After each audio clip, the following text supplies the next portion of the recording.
you have a third of your peers, highly talented, smart people who want to be in something similar that you are.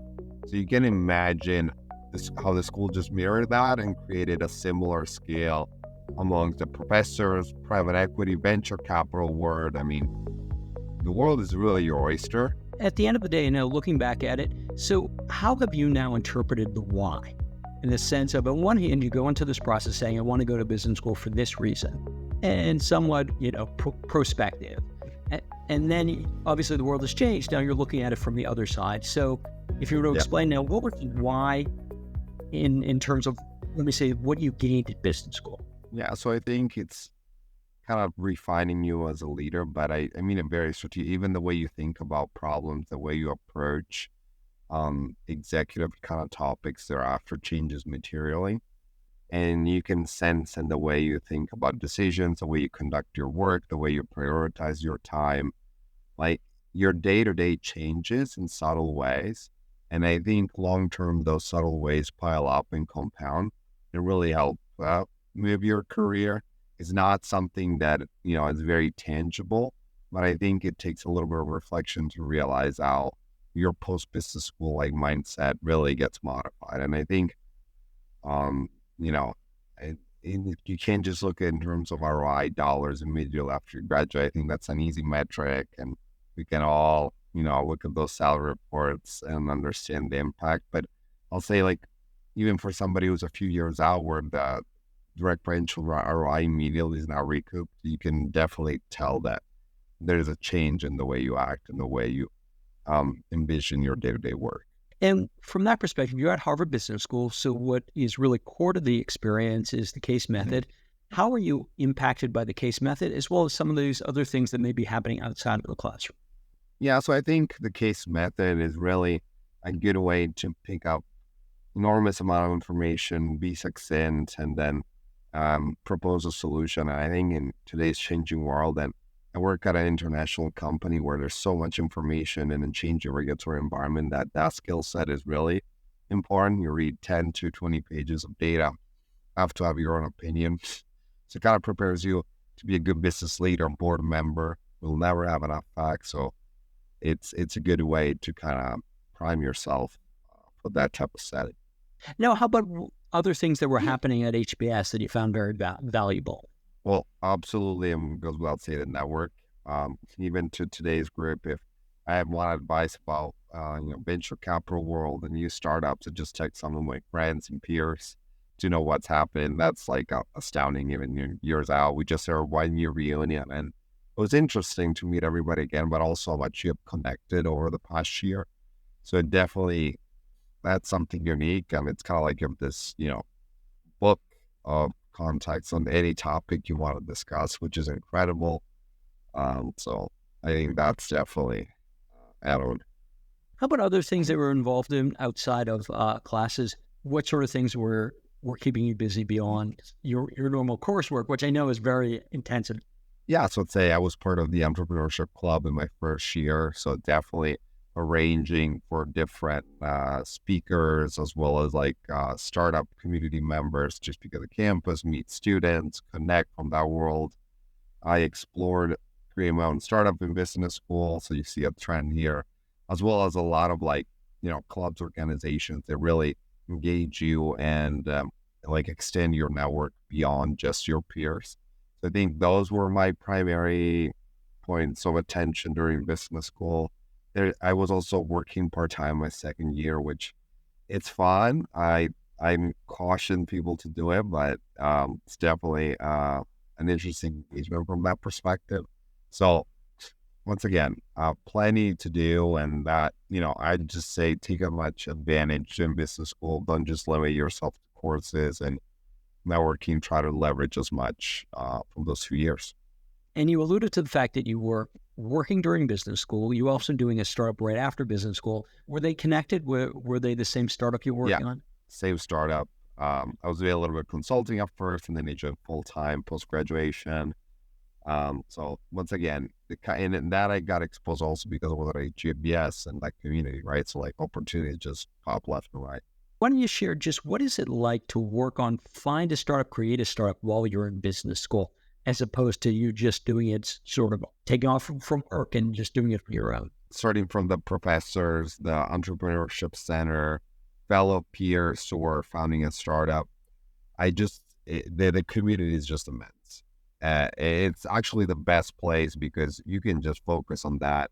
A lot of my classmates founded startups in business school. They're still continuing to run post graduation. I mean, the opportunity is just great. I just remember my last day of classes in April, late April 2022. We were in an auditorium with all the graduating class members who were interested in either founding a startup or joining one. And it was about 300 people out of a class of, 900, right? So you have a third of your peers, highly talented, smart people who want to be in something similar that you are. So you can imagine how the school just mirrored that and created a similar scale amongst the professors, private equity, venture capital world. I mean, the world is really your oyster. You can do whatever you want. I mean, there's free advice from legal consulting, whatever you really want to pursue is there. Would you just speak to some of your classmates in terms of what some of their backgrounds were? Because everyone has this impression that Harvard Business School is Ivy League school, 2 years investment banking, 3 years in private equity, and there you are. How does that compare to maybe some of your classmates, where they were coming from, or even what they were offering in the classroom?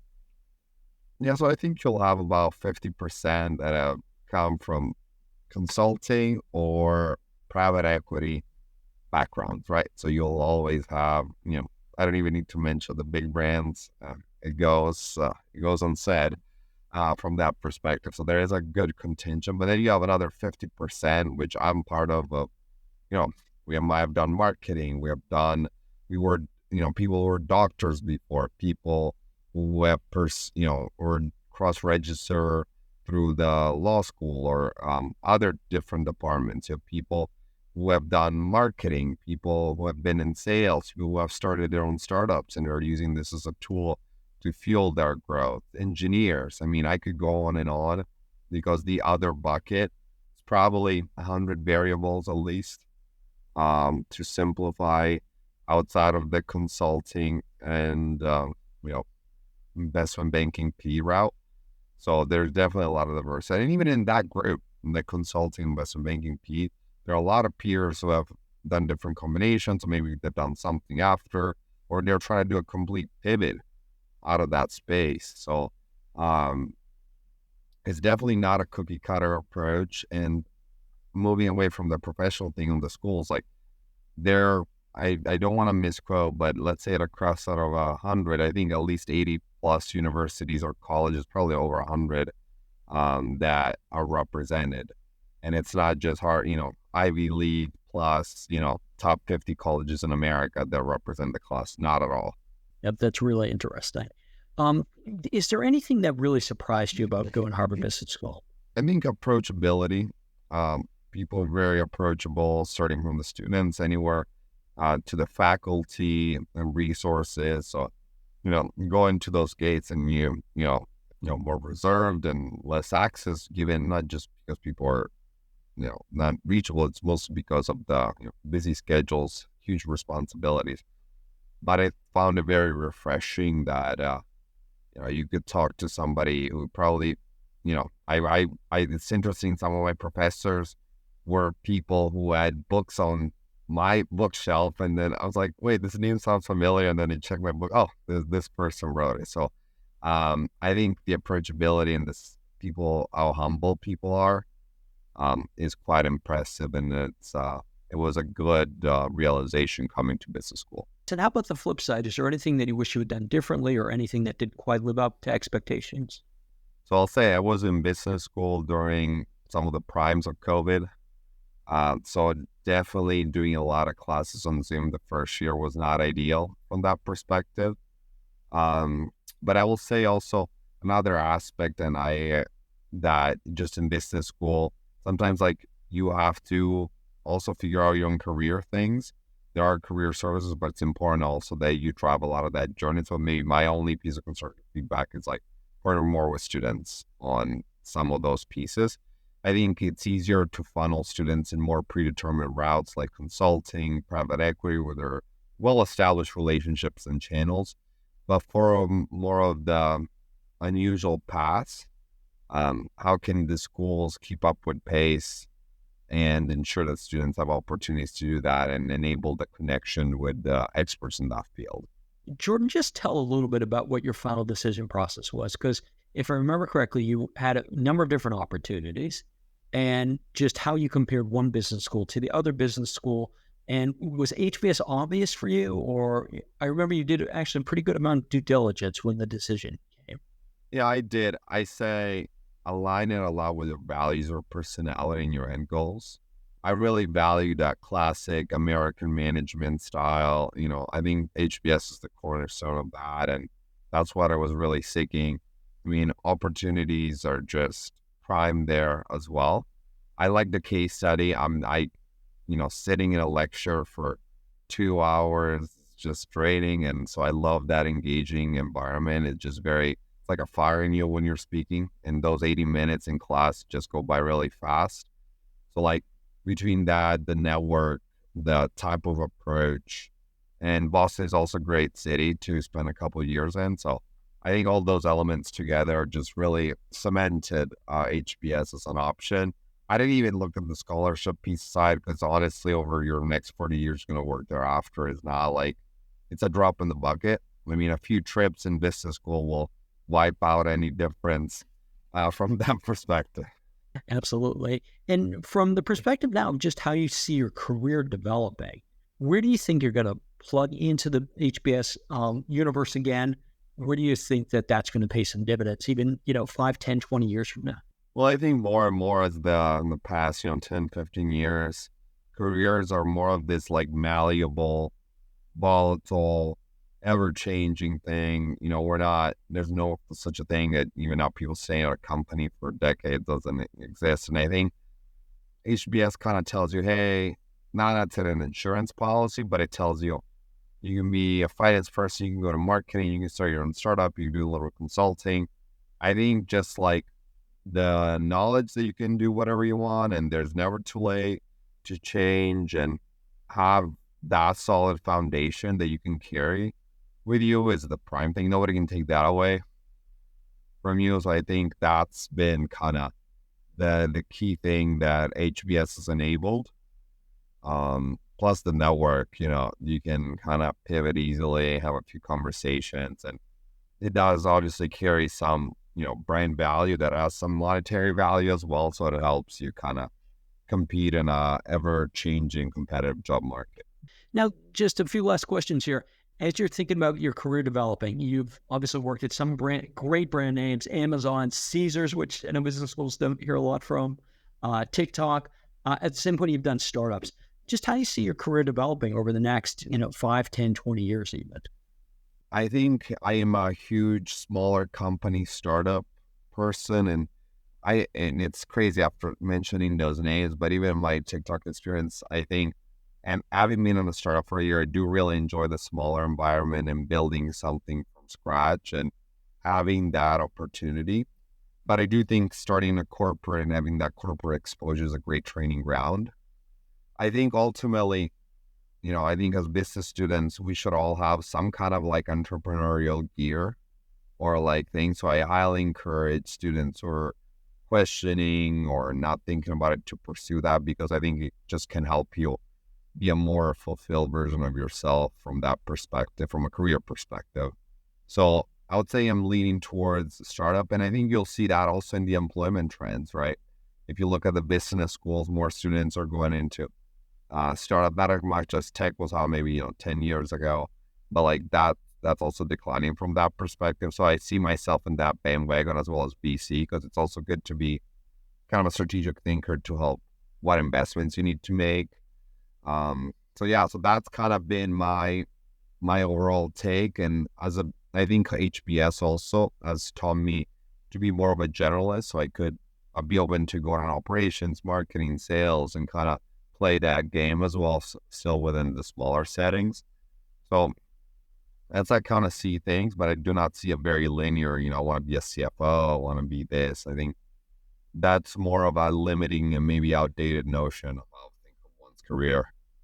Very good then. Listen, just wrapping up here, Jordan, any other final thoughts you'd like to leave in terms of either the application process, career development, what the next 5, 10, 20 years are going to look like, how far you've come, anything that's still top of mind for you? Yeah, starting from the application process, take your time. Don't rush it. Some people want to rush into it in the same cycle just because they had the bug. And I don't think that's a good way to do it. Just take your time, study it, prepare, plan at least a year, year and a half before you apply. I'm saying not like the start date of the program. So I would say that, and I think I'm a big proponent of kind of round one kind of thing. It shows schools you're prepared, you thought about it. Um, and then I would say, as you think about your career more generally, think about investing in yourself constantly through training, development. MBAs could be a part of that. Could be so many other ways that are much less formalized, but for me, MBA was part of that recipe. So continue investing in yourself. We're constantly learning. Economy is changing. AI is introducing. In 10 years, it's going to be something else. Like, think about constantly investing in yourself, and MBA can help you be more prepared to tackle those challenges because you can approach it from a strategic, more overarching perspective. So I would say keep investing in yourself no matter what, and don't ever go by anybody's timeline. At the 1 year reunion, I think it was very interesting. They said, now you don't think of your career as being a linear thing, and I'm 200% of that view, because sometimes you'll take a step sideways, you'll take a step back, and accepting that can even free you up to greater opportunities instead of limiting yourself. Oh, I only need to take it because it's the next thing. It's a 40-year journey, so be patient, trust in yourself, because you'll do great things.